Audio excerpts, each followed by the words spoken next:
Clear as mine. Well, thanks for having me here. I'll just be a few minutes. You guys are obviously working, you gals. I'm a former Marine. My dad was a Marine. Both my boys have been Marines. I like the Toys for Tots idea. And I like volunteering. I actually volunteered to be a Marine. Now, I will say when I got to boot camp, I asked myself, what did I do to myself?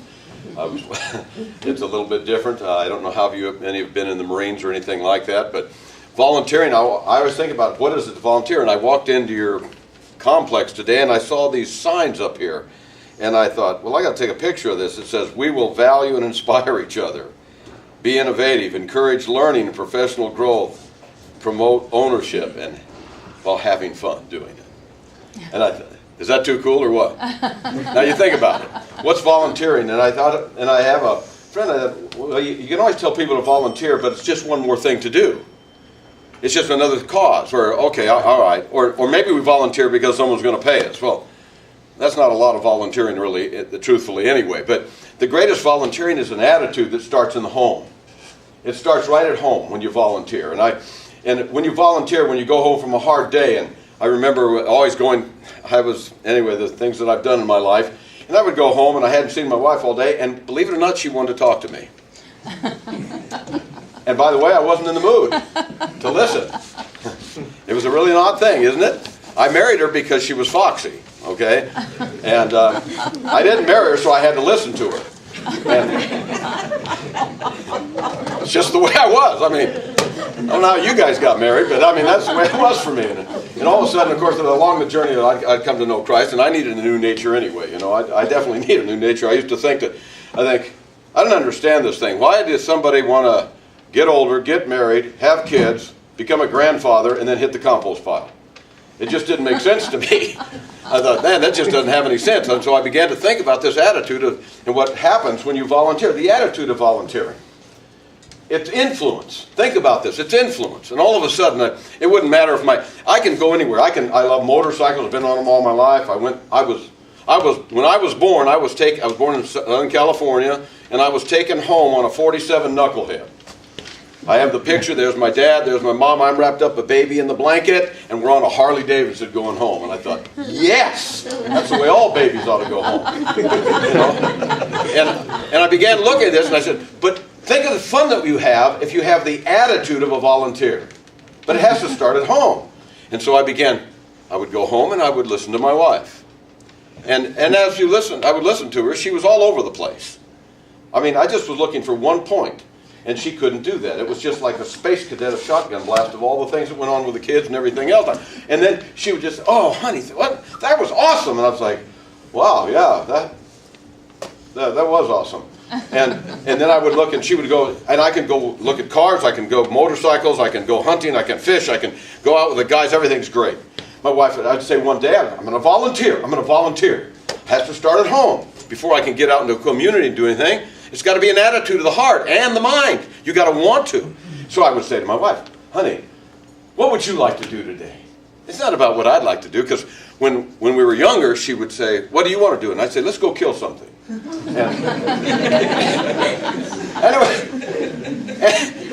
And she never got thrilled, but she went with me while I killed things. And I look back, so I said to her one day, I said, honey, what would you like to do? She said, let's go to the mall. And when we started this volunteer attitude, I went, and you can't believe it, I'd get into a mall and instantly my feet hurt. Instantly. I mean, like right nanosecond, I walk in that mall, my feet hurt. I didn't even know my feet ever hurt, but they hurt when I went to the mall. There's something wrong with the flooring. And we'd go from store to store, and I'd finally say to her, hon, what would you like to have? Well, I'm volunteering. What are we here for? And I don't know what we were there for, because she would just look. And so I began to ask the Lord, teach me to have a heart and a mind that could volunteer with joy. I need some joy in this thing. I don't want to just do this. I don't want to just listen to her at home, and listen to her go on and not care. I don't want to go to the mall and my feet hurt every time I go to the mall. I got to sit on one of those benches while she's in those stores, and or maybe go and have a beer or something. Then my feet wouldn't hurt so bad. And so I began to ask the Lord, how do you do this? And here's what He said. He said, volunteer this way, Gus, like I do with you. You're not going to the mall anymore with her. You're not trying to listen to your wife. You're sitting and walking with your best friend.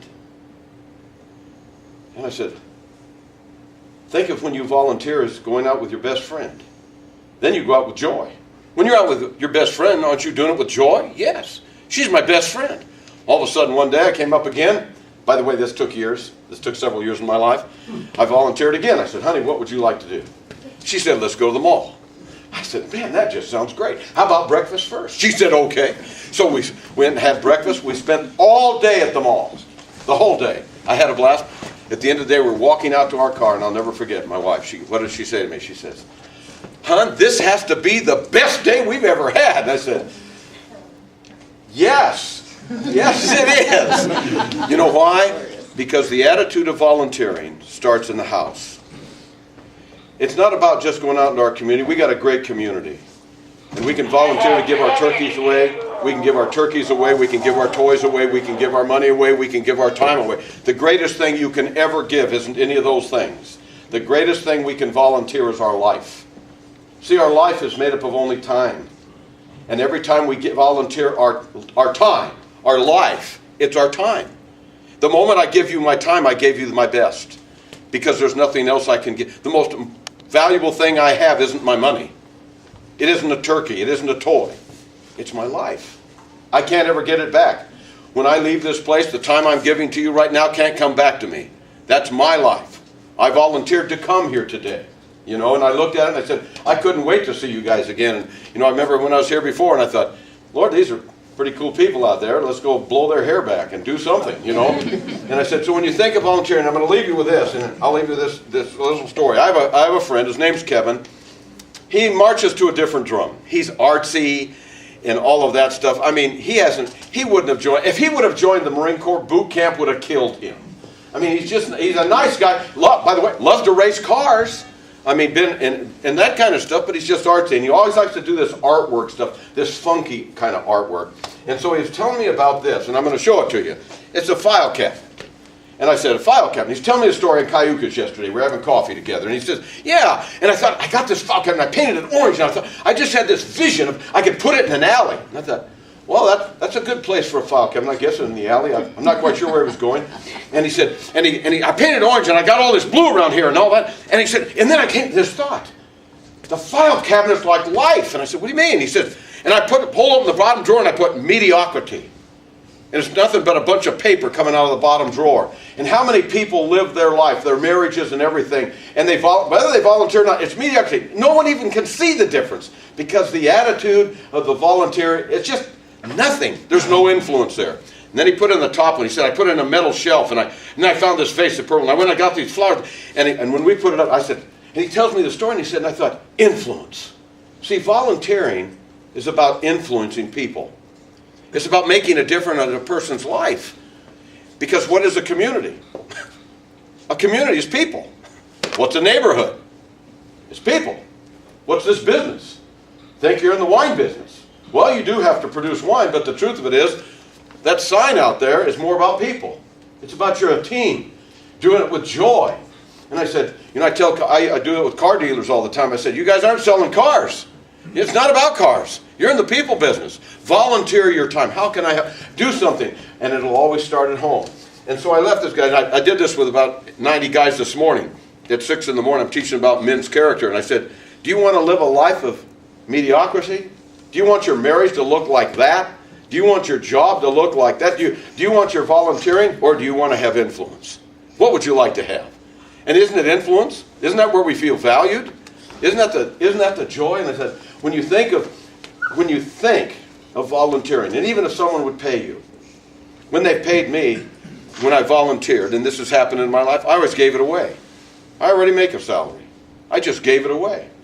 I said, help me find something to do. And I thought, our community can never be the same simply because you're here. You are men and women of God that make a difference when you walk into the store. I'll just close with this. It's right at 10 minutes. Look at that. Right at it. I'm at 9 minutes right now. Okay. I was in Cayucas, going to the coffee shop, and here's an older man. At least that's what I thought he looked like. You know, maybe not as old as I am, but he was older. with a young lady, and they seemed to be celebrating. And all of a sudden I said, well, what is it? And he said, my daughter just out of the Coast Guard. She's not in the Coast Guard. She's got her captain's license. And all that. I said, well, congratulations and all that. She goes outside. She's on the phone, and he's walking out. And she says, but not only that, it's her birthday today. This is my daughter. She's 28. So I reach out. I go out the door. Happy birthday. I'm just volunteering. I'm just volunteering. Nobody told me to do this. And I said, congratulations, getting a captain deal on there. And so I walk back out, and I'm waiting for my coffees, and I go out there, and I simply say to them, there are two people walking on the planet. And I looked at them, and I said, wow, what a celebration for you. A dad and a daughter. And she says, yeah, I've been working on boats down in the Caribbean. I don't want to ever do that. I said, well, now that you got this deal from the Coast Guard, what are you going to do? She says, I'm going to work for my dad. I said, what? And so I said, well, his name's Jim. I said, what do you do? He says, well, you know that little boat in Morro Bay that runs around Morro Bay? I own that thing. She's going to be driving that now. But I also have two boats that go out whale watching, and she's going to be doing that too. And I said, oh, that's perfect. I said, I take my dog down to Cayucas to the dog beach, and we run all the place. Then we go to that dog cafe at Dockside, where you take your dog and eat outside at Morro Bay. And I see your boats all the time and all that. He said, and then she goes, oh, well, I'm going to be playing and singing there too. I said, oh, Sean, that's going to be way too cool. Next thing I know, I said, may you be blessed. You're volunteering your time. I just gave my time, didn't even try to do it. And the kindness was this. I said, you guys have just refreshed my life. And here's what they said to me. Well, we're not sure we've ever met anyone like you. And they said, thank you. And I said, I'm going to see you again. See, the spirit of volunteering has to come from within. It can't be something you just do, or it makes no sense. It turns out, like this picture shows, there's been a lot of volunteering, there's been a lot of marriages down in the bottom drawer. We don't want to be in the bottom drawer. This company doesn't want to be in the bottom drawer. It's influence. When you volunteer, when you go home today, volunteer your time to your kids, your wife, your husband, whoever's there, your brother, your sister, your mom, your dad. Volunteer, and all of a sudden watch what begins to happen. And then when you see the needs, you can really make something happen. But anyway, thank you for letting me be here. And if you'd like one of these flicks, I'll be glad to give them to you. Like I said, funky artwork, but it will remind you of something good. Thanks a lot. Thanks, Gus.